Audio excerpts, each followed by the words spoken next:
coming up. No embrace, no maple, your climate crimes are fatal. Climate activists across the UK toe a fine line on disruption. Mary, Christopher and Caroline don't have a future! After new laws are rolled out to clamp down on what police say is criminality at protests. This is criminal damage. It's not because it's criminal damage. It is criminal damage because I'm not going to there is argue a with you. cost. Right. We speak with Just Stop Oil, one of the most controversial British climate groups. There's been quite a lot of law changes in the UK, many of which have been brought into law through quite shady methods, shall we say. And one with a complicated relationship with the public. Although people might not like Just Stop Oil supporters, they tend to disassociate the issue, i.e. climate breakdown, from us. Just 2 Degrees is on. Now, what to you is the ideal form of activism?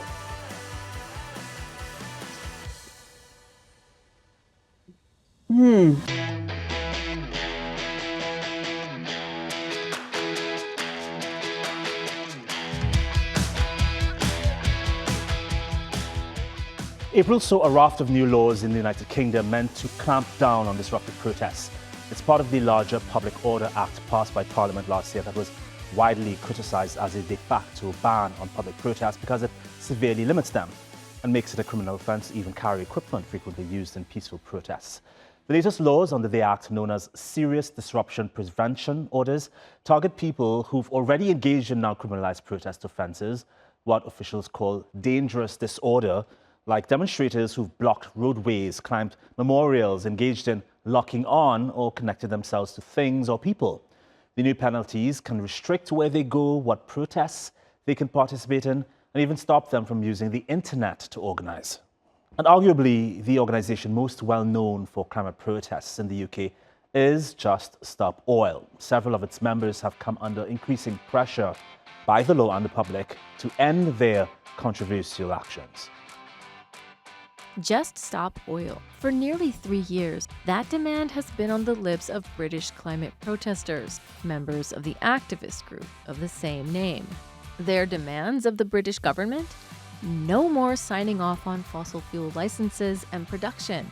But UK oil and gas authorities continue to greenlight new oil projects, like development in the Rosebank oil and gas field off the Shetland coast. And Just Stop Oil has gone to ever-increasing lengths to be heard. Its members began their non-violent direct action and civil resistance at oil terminals, blocking oil tankers and petrol pumps. From there, they moved on to cultural institutions like the BAFTA Film Awards, football games, universities, and London's Natural History Museum.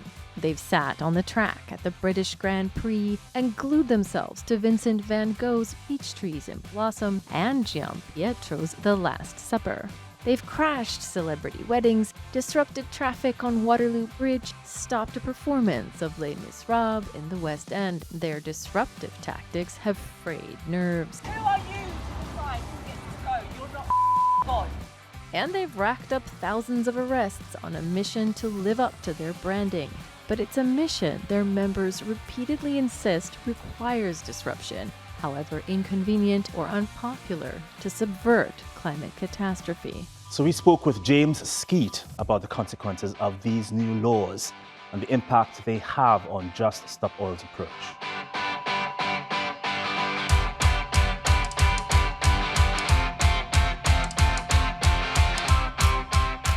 James, I know everyone always has a different story as to how they got into climate activism.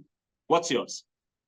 Good question, really. I guess I suppose for a lot of people, there tends to be a story of kind of a light bulb moment. And I don't think I really share that, because I think my mother was kind of quite conscious of these things. So I was sort of raised with an appreciation of kind of what's happening from quite a young age. But obviously her attitude was kind of like, we'll just change the light bulbs and everything will be fine. And obviously, you know, what we've seen sort of transpire kind of like the last 30 odd years has sort of demonstrated that isn't really going to cut it anymore.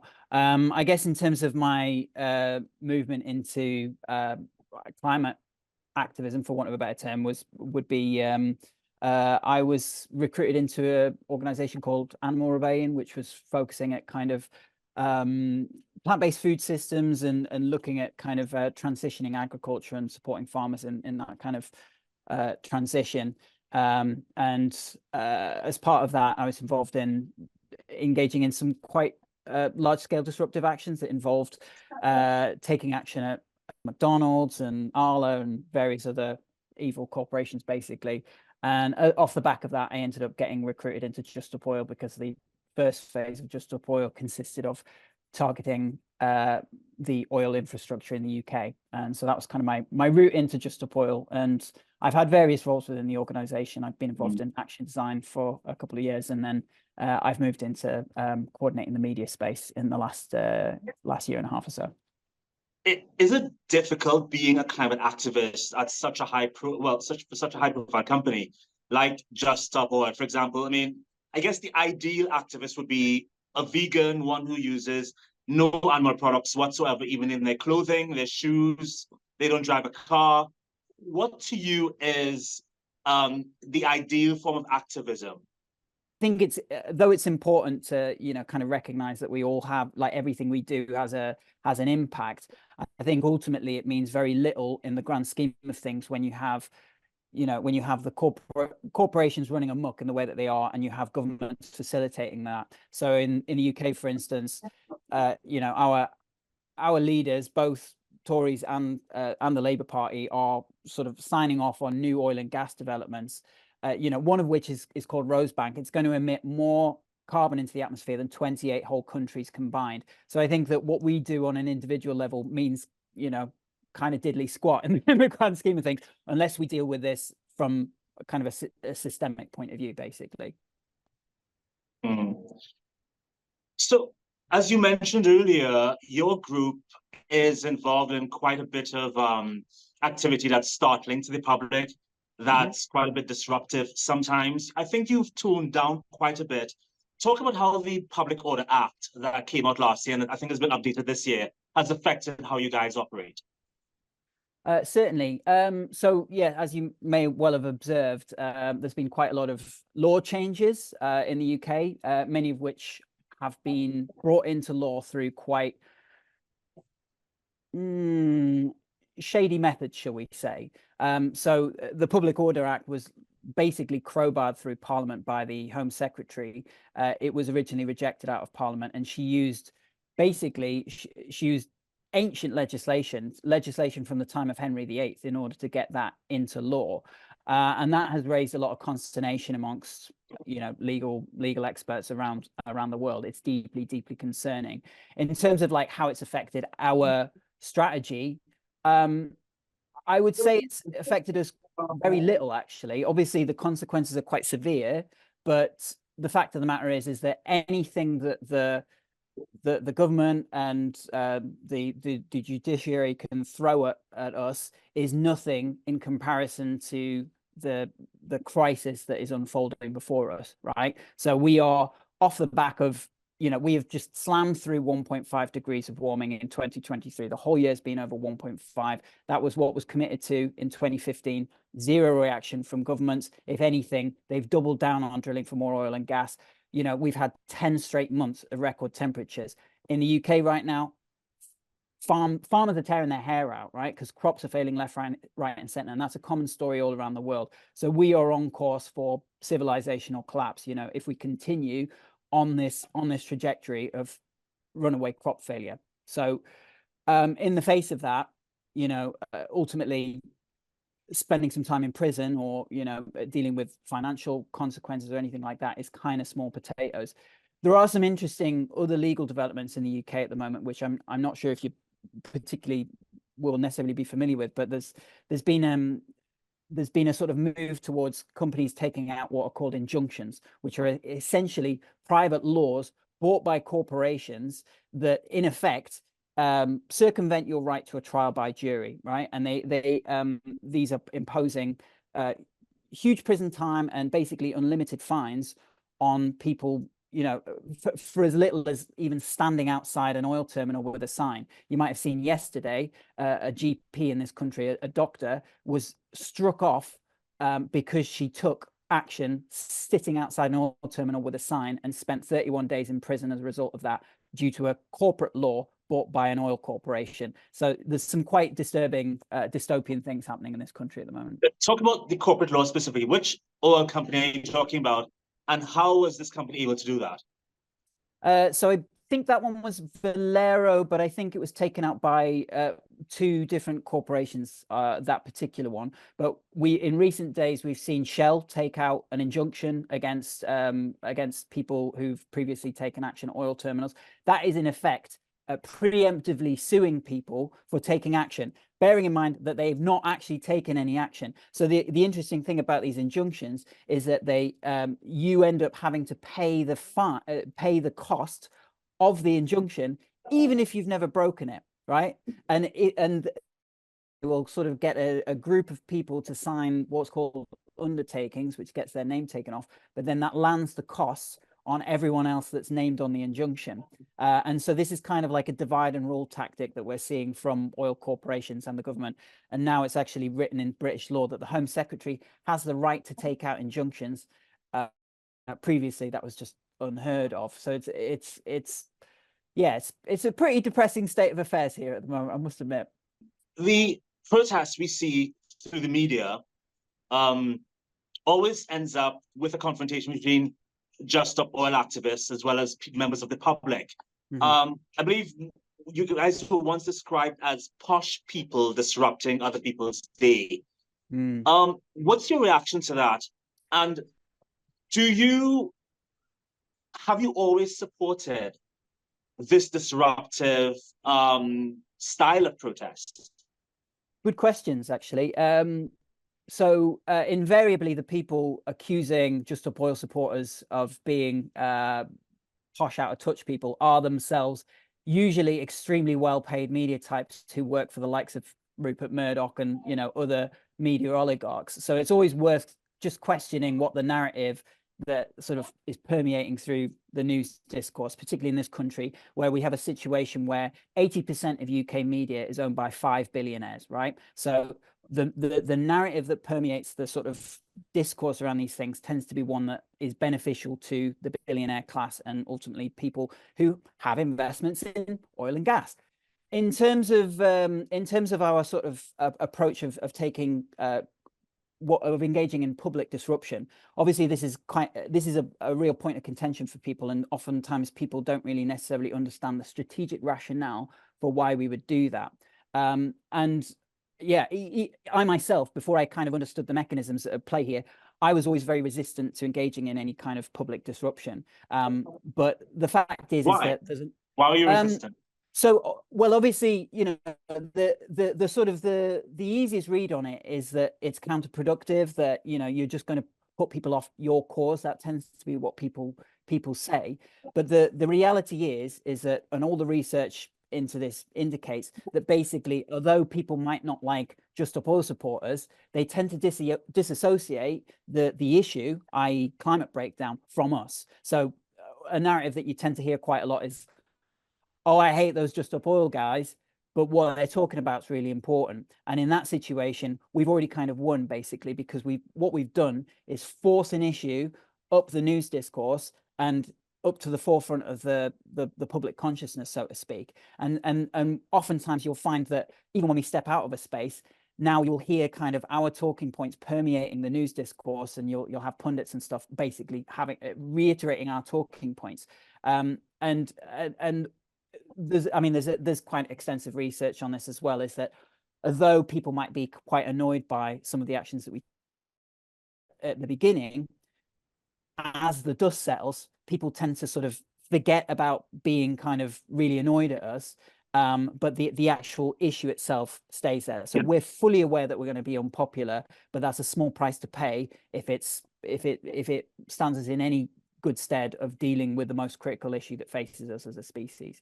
Speaking of prices to pay, some people have gone out of their way to try to discredit Just Stop Oil. I was looking online at this group called the Goons Squad, Josh and Archie, who kind of infiltrated Just Stop Oil. Well, I think it's fair if we disrupt Just Stop Oil the same way they disrupt us. I'm worried you're going to get recognised. I'm worried I'm going to get recognised too. Not because I'm famous, just because I went to school with most of these clowns. In order to stop Just Stop Oil, we needed to infiltrate their ranks, which was easy, as they're constantly trying to recruit new members. He said that you guys had a meeting and were drinking coffee flown in from Peru in single-use cups. These guys also acknowledge that the climate crisis is something that needs attention, but also highlights the idea that other people have propagated, that you guys are going about this the wrong way. Do you think, because it's such an interesting line to toe for people like the Goons Squad, who don't really promote climate activism on their pages, but use this opportunity to promote themselves and get more likes and views. But they are representing such a large number of people who think that Just Stop Oil is doing this the wrong way. Does this at all hurt the cause? So yeah, well, Josh and Archie, we actually had a good chat with them. They came and disrupted a dinner that we were having, and what they didn't include in their video was the round of applause and cheers that they got from us, because we do appreciate a good action design. We really enjoyed what they did. If anything, they just gave us a really good idea. So thanks, guys. Yeah, I mean, it's worth checking out kind of what their connections are. I know one of them is, exceedingly wealthy, and wow, he's wealthy. I think it's connected to the royal family in some way. So, these aren't necessarily representative people of ordinary folks, right? I can certainly understand why people and I can totally relate with why people would find the sort of activities that Just Support Supporters have been taking as like really aggravating. If anything, I entirely agree. And I think in normal times, none of the sorts of activities that you've seen from Just Stop Oil would be acceptable. But why I keep reiterating is that we are not in normal times, right? As I've stated, we have smashed through 1.5 degrees of warming, no reaction from the governments. We are at 10 straight months of runaway climate breakdown. What that's going to result in is mass displacement, right? That's going to be 2 billion people forced out of the conditions suitable to support human life by 2030. That's 1 in 8 people. And if we think, and we've seen the sort of reaction to, relatively small numbers of migrants in recent years. But if we consider what the world's going to look like when 1 in 8 people have to get up and move, we're talking mass war, we're talking mass famine, we're talking disruption on a scale none of us can necessarily comprehend. So I think it's really always worth just kind of centering our conversations around tactics and things just with that in mind. You can't disassociate what we're doing from why we're doing it, right? We've got to be thinking about that. So you've been arrested for the cause. Talk about that very first time you got arrested and why obviously it did not prevent you from doing more climate activism. Yeah, so I've been... I mean, you must have been scared to death. So I've been arrested about 13, 14 times, something like that, of that order. I actually have the dubious honor of myself and one other have the dubious honor of being the first people imprisoned for the Just Stop Oil campaign. So I actually spent some time in Belmarsh prison, which was an interesting experience, as it was somewhat unscheduled. All right, you've just opened an entire can of noodles there. Why was it an interesting experience? Well, it was sort of unexpected. So I mean, I basically got picked up outside an oil terminal and then remanded, and obviously ending up in Belmarsh prison is quite it's mildly intimidating. Obviously, it's not somewhere where I ever thought I'd end up, but it was really enlightening as well, and it really sort of reaffirmed my opinion that ultimately lots of people in prison are just basically victims of a system that's fundamentally failing ordinary people, right? I think I think we have a political system that is not working for the benefit of ordinary people. We have a political class, both Labour and Tories, it doesn't really matter in this country. Neither of them are really operating in the interests of ordinary people. They care about the interests of big business and corporate lobbyists. And I think as a result of that, we're looking basically we fundamentally need to change our political system if we are going to address the issues that are facing us. Considering everything you've been through with the group over the past, well, since it started, I think 2 years now, considering the new rules of the Public Order Act, what's in store for Just Stop Oil this year? So as you've possibly seen already, that it's been sort of reported in the media, Just Stop Oil will be taking action at airports this year. That's going to involve potentially international disruption of air travel. Now, does that make me comfortable? It really does not. And I sort of reiterate the point that I think, you know, in any normal circumstances, the sort of activities that we'd be looking at are entirely unacceptable. However, what we need to be discussing as a society, transitioning away from oil and gas, right? We have to get off this stuff, and we need our leaders to create a plan to get off oil and gas by 2030. So that's what we're going to be doing this year, is really forcing this issue and you know, generating millions of conversations around the dinner table, basically demanding that our leaders listen and take this seriously and do what's right for every future generation going forward.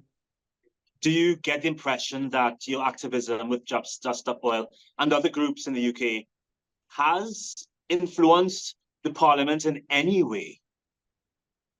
Certainly, the issue of oil and gas licenses, which was a fairly niche issue before we started, is now a major talking point. Right? It is certainly at the forefront of what it's going to be a major issue at the upcoming general election, right? And we saw this. We've seen coverage of new oil and gas licenses absolutely skyrocket. In fact, there was a tabloid in this country recently had a front page focusing on the new oil and gas licenses entitled "Just Stop Sunak," and so like that was unthinkable, you know, a couple of years ago. Oil and gas licenses was the sort of thing buried on page 19 in a box this big. So certainly the chatter around ending the necessity to end oil and gas has massively increased. In terms of whether we've seen movement from our political leaders, well, that remains to be seen. But ultimately, the fact is that everyone is now talking about it, and ultimately, you know, history is going to be the judge of them, depending on what actions they take at this point. You know, in any normal society, you would never be hired by another company based on the fact that you were arrested, not just once, but more than a dozen times. So is this your life going forward? Climate activism, is this something you're going to have to stick to? Well, obviously, it's a bit of a unstable career choice, to say the least. Honestly, I'm not really thinking too far ahead, honestly. I'm not really tied to outcomes. My main concern at the moment is addressing the most critical issue that we face as a species, right? If there's any way to influence that in even a small way, then I'm going to take that opportunity. But do you think you're not thinking ahead about your own future is indicative of how little time you think we have left as a planet? I try to stay in the moment, really, and just sort of I think this sort of speaks to you know, this is something that we should all be considering. I mean, considering the critical situation that we find ourselves in, I think that we do have to be kind of deciding what is it we're going to prioritize in our lives. Are we here to sit and watch as everything that we care about gets destroyed, or are we going to take the action today to do something about it? And I think that, you know, when we start to weigh things up about what matters in our lives, you know, it's pretty simple. You know, it's our family, it's our community, it's, you know, it's our countries, it's, you know, everything that we love is at risk here. And I think that, you know, we all need to be sort of making these sorts of kind of calculations if we are able to step into doing doing something about it, then we need to do that. And I would encourage you, Turkey and elsewhere, you know, have a Google of like what groups are taking action in your area, and get in touch and get involved. And if you're in the UK, obviously sign up at juststopoil.org. We'll be very happy to have you. And that's our show. But before I leave you, we mentioned earlier that viral content creators Josh Peters and Archie Manners of Goons Squad Productions had pulled some shenanigans with Just Stop Oil. Here's an excerpt from that episode. And trust me, it's very easy to be a hippie in the US. Well, I think it's fair if we, we disrupt Just Stop Oil the same way they disrupt us. I went to school with most of these clowns. In order to stop Just Stop Oil, we needed to infiltrate their ranks. We needed a way of stopping them. I think you're going to need more than 15 people if you want to encircle them. Well, look, we're 2 people. Yeah. I mean, that's 1.5 meters. Having decided to encircle them, we needed people, and people were more than happy to help. She decided we needed some merch. This is our new slogan. Just stop pissing everyone off. We're ready to go and just stop pissing everyone off. We're middle-class protesters and we're going to...